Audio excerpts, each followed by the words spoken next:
P.T. Logan's 5 Minutes of Terror. Twisted, troubling tales to send a chill up your spine.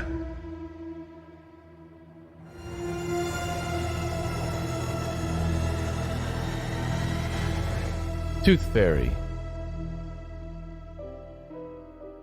Mom! I lost another one! Mom! Billy shouted as he ran down the stairs.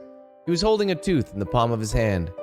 Oh, that's good, Billy, his mother replied with only passing interest.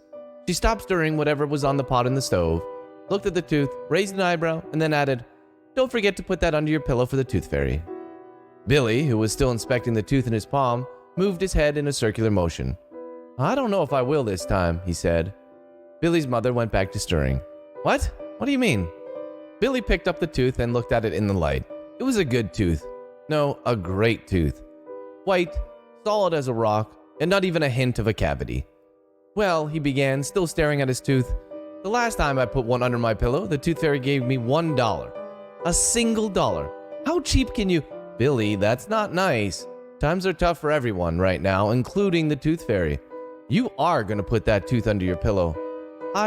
No, this is non-negotiable, Billy. Tonight, when you go to bed, that tooth better be under your pillow." Billy dropped the tooth back into his palm and made a fist. He squeezed his hand so tightly that it started to hurt. $1? What in the world can I buy with $1? He did some quick math. He'd already lost one tooth, and he'd gotten a lousy buck for it, which he'd promptly spent on a piece of gum. This was his second tooth, and after that he had 18 more.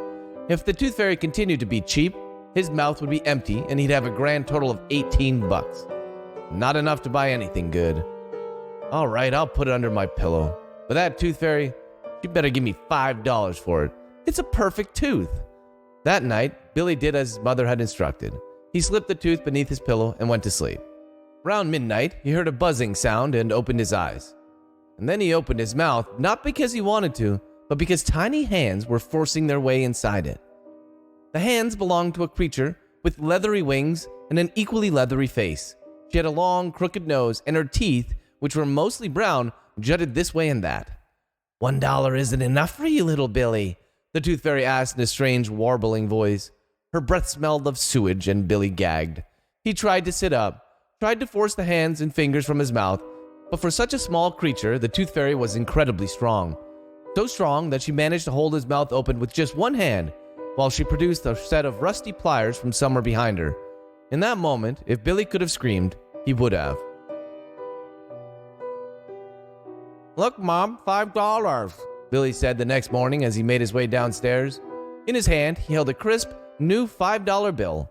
His mom was at the stove again, this time stirring porridge, with her back to him. "What's that? I can barely understand you, Billy." $5, little Billy repeated. His mom, growing concerned now, turned around. $5, he exclaimed, smiling widely. Billy's mother squinted and then staggered. "Billy, your mouth. What's wrong with your mouth?" Billy ran his tongue over his gums, feeling it dip into each one of the 20 grooves where his teeth used to be. His smile faded, and the $5 bill slipped from his fingers and floated to the floor.